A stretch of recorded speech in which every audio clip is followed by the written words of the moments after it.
I don't know what happened. I had to switch. She was so comfortable. It's so comfortable for her to say, and then we were later on. Hi. So I obviously bought a wig because it's quarantine and I don't really know anything about wigs, and now is the time to learn about new things. So I'm trying out the wig thing. I need to fix the bangs, but I haven't done that yet, so you just get it as is. You're welcome. I gotta say I'm liking it though. Okay, anyways, please excuse the fact that I don't know what to do with a wig, and I don't know how to wear a wig, and I don't know how to fix a wig. Please excuse that for the remainder of this video. Okay. So today's quote is from Trina, and it is, and if you call me a bitch, make sure you put baddest in front of it. From her Instagram live. I don't know who she was beefing with, but she was beefing with somebody real heavy. And that is the quote for today, because we are doing only time someone that I was dating called me a bitch. Okay, because nobody calls me a bitch. Nobody calls me a bitch. That's not a thing people do to me. No one calls me a bitch, except for this one chick that I was briefly dating. And okay.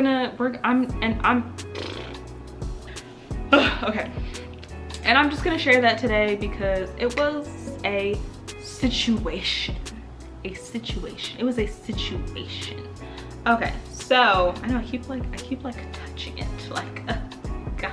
Anyways, okay, so this story with this girl happened sometime last year when I was, you know, on the prowl, doing in like maybe like spring of 2019. I was doing what it do. I was being out there in the streets, okay?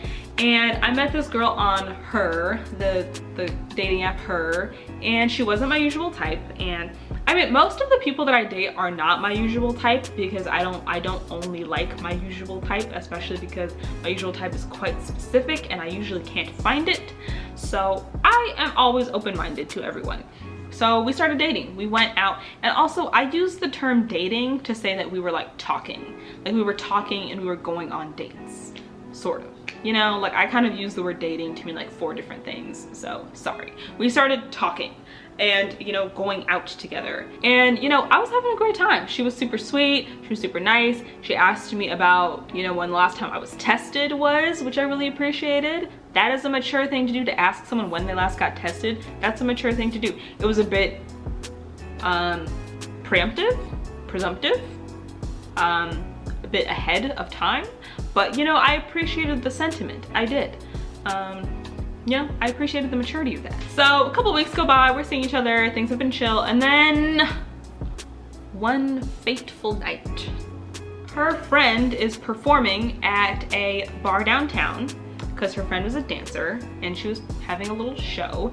And so she's like, do you want to go to the show? And I was like, of course. So she picks me up from my place to take me downtown. And when I get in the car with her, I can tell that she's kind of agitated for some reason. And I was like, are you okay? And she was massively annoyed that one of her friends had asked her to pick her up from this place that was really far away. We had to go pick her up from this other bar that was like way up north, like 30-40 minutes away, and she was like super annoyed, but she still said yes. I was like, you could have said no. And she was like, whatever. And I was like, okay. So she was agitated that we had to drive so far to pick somebody up, and I was like, understandable. So she's already kind of like ticked at this point, and I'm like, okay, everything's fine. So we get to the place to pick up her friend finally, and her friend is drunk AF. Difficult to watch how drunk this girl was. The girl, being so drunk, had forgotten her wallet with her girlfriend, and her girlfriend worked security at this big, huge complex that the bar she was at was in, and she was like, oh, her girlfriend had to go somewhere to do security, and I didn't know where she was. So we'll call her Z. Z, the one I'm dating, and the friend are literally calling the girlfriend over and over again trying to find her because the friend needs her wallet, yada yada yada. And literally we're driving around this huge, you know, entertainment complex for like 30 minutes trying to find the girlfriend, and we can't find her. So eventually they find her girlfriend, we get the chick's wallet, we move on to the other bar where the other friend is having her dance show. So we show up to the bar for the show, and show's already done because we took so long trying to find the girl's wallet.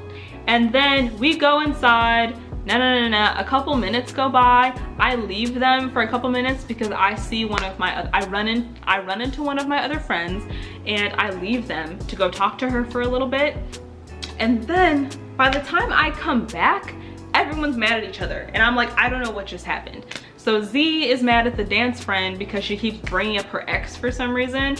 The drunk friend is mad at the dancer friend because she didn't like waive our entry fee. Like, she was expecting that we would get, the drunk friend was expecting that we would get in for free because we knew one of the people performing. And so she was mad at the dancer friend for not like letting us get in for free. And then Z is mad at the drunk friend because they missed the show because of her. Dancer friend's mad at them for missing the show. And also, 20 minutes before we got inside, Z had overpaid the parking attendant.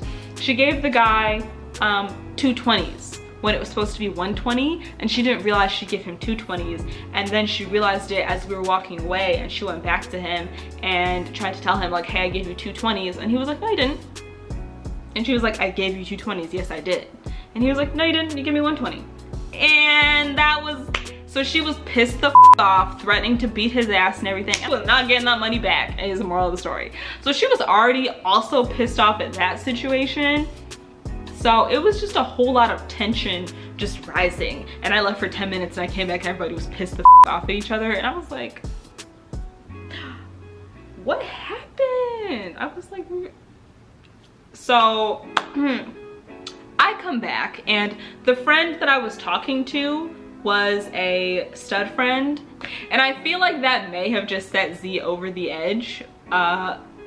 So when I came back, she just started yelling at the dance friend, yelling at her drunk friend, yelling at everybody, and she literally puts her hands under the patio table, flips the shit over, just flips the entire table over, knocks over all the fucking chairs, spills everyone's drinks, flips the shit over, throws a whole freaking tantrum, and like runs out the door. Like literally just leaves the bar. And I'm like,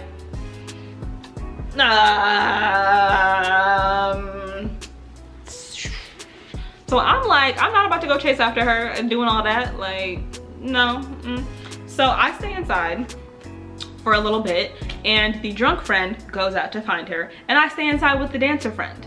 And I'm just like, what happened, girl? And she's just like, I don't know, she was mad at me because I was trying to talk about her ex, and she was mad at this, and she was mad at this, and then you came back, and I was like, so, okay. So eventually the two of us go back outside.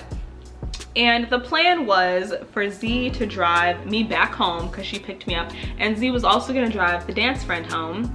So we go out, you know, looking for her to see if she's calmed down. And when we come outside and she sees me and the dancer friend together, she blows her lid. Like literally gets all to my face like, y'all bitches, y'all some whores, y'all can walk the home, y'all neither one of y'all's getting in my car, like y'all some conniving ass, plotting ass was like, always trying to cap on me, and I was like, what? I was like, what did I just, what did I just like, I'm assuming that she thought that because me and the dance friend had walked out together that we were like plotting something on her or something. I don't know, it was stupid, but she just got off my face calling me all types of bitches, and I was like, I'm not getting in the car with you, like, bye-bye. And then she just like relaxed for a little bit. She just like breathed. And I was like, I'm about to call Lyft. I was like, I'm calling a Lyft. Like, I'm not even about to get in the car with you. And then she's like, y'all can get in the car. I'll take y'all home. It's not a problem. Just get in the car. I'll take you guys home. And I was like, okay, sure. So me and the dancer friend get in the car. and we're driving along, and Z is driving like a crazy person. And I'm like, okay, also my poor decision making that I got in the car when you are clearly emotionally compromised. She was literally like swerving everywhere in the lanes, driving crazy as hell, literally like, Also, by the way, she has not had one drop of alcohol this entire time. She is completely 100% sober this entire time, which was like even more crazy. So she's like literally like swinging this car around while the four of us are inside of it and just wilding in the car. And so then eventually the three of them start arguing, and it's like Z and the drunk friend are like ganging up on the dance friend basically about how she's not a real friend for not getting them in for free and like not, you know, supporting them the way that they support her. All of this, I don't know, all of that. And I was just sitting there like, hey, like y'all are not about to gang up on her like that. Like, I don't know you guys, I don't know what you're fighting about, but like I'm not about to sit here and let the two of you gang up on her. Like, that's not fair. Like, I'm just a human being and I see that what y'all are doing and that's not okay. Like, so she's just like, you know what, both y'all can get the out the car. No. So she like swangs the shit over to a gas station so that me and the dance friend can get out the car. And I was like, thank you. I was like, thank you, because I did want to get out. I did want to get out the car. I indeed wanted to exit this vehicle. Thank you. So we go to the gas station and I get out the car immediately and call a Lyft. So, and then the dancer friend comes inside with me so that she can, like, I don't know, she wanted to buy some gum or something, I don't know. And so then somewhere in this commotion, the drunk friend and the dance friend are straight up about to fist fight. Like, I don't even know what they're yelling at each other about. The gas station attendant is like, I'm gonna call the police if you guys don't leave. Like, they're literally trying to fight each other. I'm trying to like keep them separate. Z's just laughing at the situation and I'm just like, So and then finally, the Lyft shows up after I've managed to prevent them from fighting for the past 5 minutes, and the gas station attendant has not yet called the police as far as I know. And the Lyft came and I was like, we're leaving, please don't call the police, we're leaving right now, there's the Lyft outside. And so the Lyft comes and I take the dancer girl's bag because she dropped it on the floor at some point because she was trying to fight. So I take her bag, put it in the Lyft, literally drag her outside because her and the drunk chick are still trying to fight. I'm also yelling at this point. I'm like, please get in the Lyft. And then like all of a sudden Z is like, nah, that's my friend, that's my homie, you're not about to take her. And I was like, y'all trying to fight her, I am gonna take her. Like, oh my God, like, ooh, I literally shoved the dance girl in the Lyft. She's literally like crying and screaming, they're crying and screaming, and the Lyft driver's like, and I'm like, I'm really sorry. I'm really sorry. Thank you for taking us. Like, I promise we won't like make a mess in the car or anything. I'm so sorry. And then I just had the Lyft take me to my place because I lived really close to downtown. So I was like, look, I'll Lyft us to my place and then I'll drive you home. And she was like, okay. So we came to my place. She just like cried the entire time, just like venting, yelling, and she, on the way home, as I was driving her back to her place afterwards, she proceeds to kind of tell me all of this stuff about Z. She's just like, oh, you know how Z randomly switched cars last week and said that was her mom's car? And I was like, yeah. And she's like, that's not her mom's car, it's her girlfriend's car. She was like, she's got a girlfriend in South Carolina. And I was like, wouldn't be surprising. That would not be shocking information. Clearly she is not a normal, sane person, so that would not surprise me. And she was like, does Z always try to spend the night at your place? And I was like, yeah, she does kind of do that. And she was like, that's because she lives in another state with her girlfriend, and when she wants to come here, she has to have a girl to stay with when she wants to come here and just do whatever. And I was like, logical, like. And she was like, and that's her girlfriend's car, and she been lying about this and she been lying about that, and actually she's broke, like. And I was, she was just, and she was like, if that's what you want to with, like, I'm just warning you. And I was like, girl, I already told you like an hour ago that I'm done with her. Like, the second she flipped over that patio table, I was done. Like, no thank you. Like, I don't, like, it's already over and I'm not playing. Like, I'm not doing that. Like, she didn't believe me. Like, she really thought I was about to give that girl another chance. And I was like, you don't know me. Like,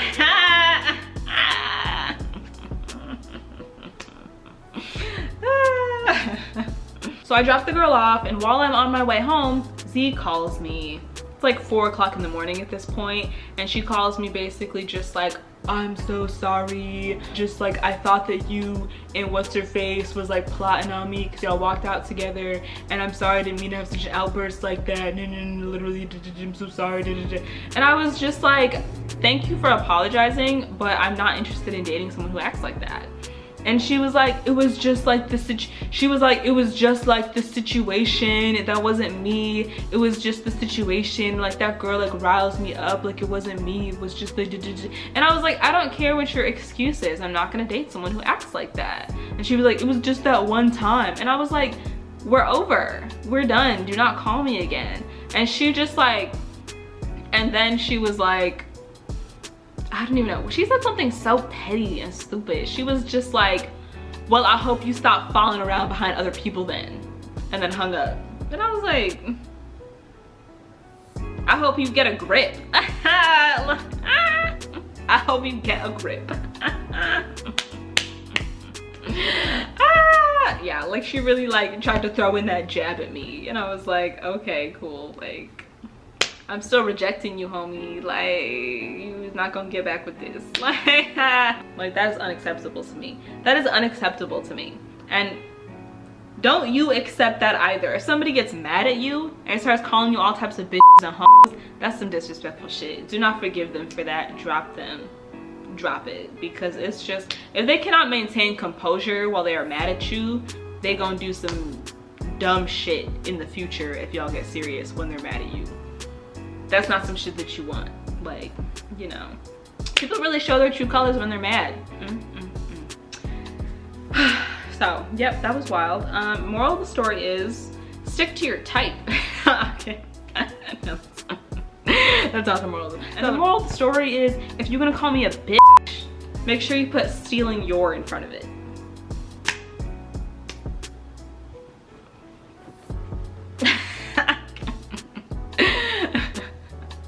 Okay, so that was, I hope y'all enjoyed that story time. I have a really massive amount of bad date stories and bad dating stories. So once in a while, I'll just do like a fun story time because I feel like I get to be more of myself when I'm just telling a story. And and when I do such structured informational videos that are really like about something serious, I don't really have as much of a personality. So in my story time videos, I get to be more of just my regular self, which is fun for me. So give it a like and comment if y'all want to see more bad dating story times. Thanks guys. See y'all next time.